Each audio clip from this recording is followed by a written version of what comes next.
So I've started to put together this long gabion basket for, it's the smallest wall that I'm going to be doing. It's 20 inches wide and 24 inches tall. Because of that, it's really hard to do it in sections. I need to put the bottom down, and I need to do the back wall and get it all tied together, and then come back and do the front wall and tie it. If I don't, there's not enough working space really inside it to get in there and do that. I'm a fat boy, I guess. 20 inches just ain't enough room in there to get in there and actually do any work to tie this stuff together. So that being said, I'm doing the long back side, the bottom, and then I'm going to come back and get the front, and then I'll have to put my spacers ever so far, and the idea is going to be to square up the front and back, support it and fill it with rock. And instead of moving rock from a long distance, the stuff that I dug out of here, the riprap that they were using to prevent washout, I'm just going to backfill it into the basket.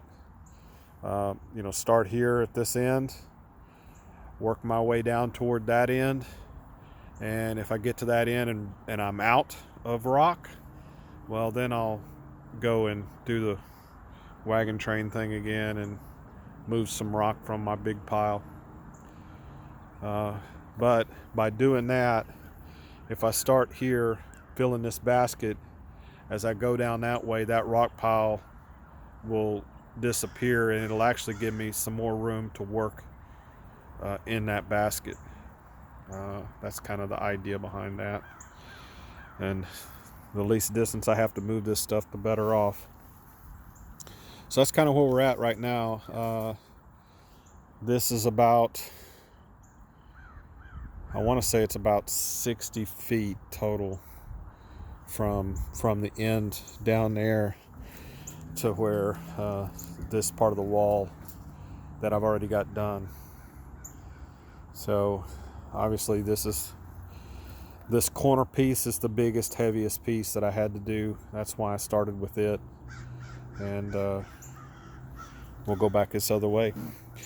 If you guys got any questions on what I'm doing or how I'm putting it together, I did a little clip. I don't know how that turned out. I don't have a tripod, but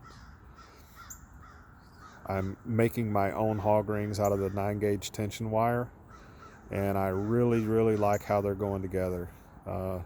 It's better than the lightweight ones that I was able to get at Home Depot, and they clamp down around the wire really well, and they are not coming off. It's the way to go. Much better than what I was how I was using the wire before. So I'll show you one of them. Go down here to where I just did this one.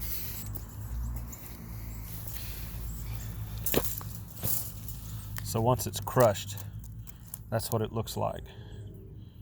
So it's tight around it. It holds the two pieces together really tight. It's galvanized. It's high, it's 9-gauge tension wire. And I'm putting them about every 12 inches. Here's the other one that I've done.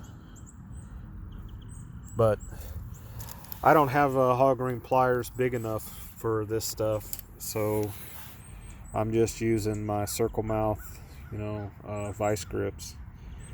It's a little bit slower than what hog ring pliers would be, and maybe I can find a pair that are big enough that I could do this with, and that would speed up that process some. Like I say, it's working really well, especially in tight quarters like this.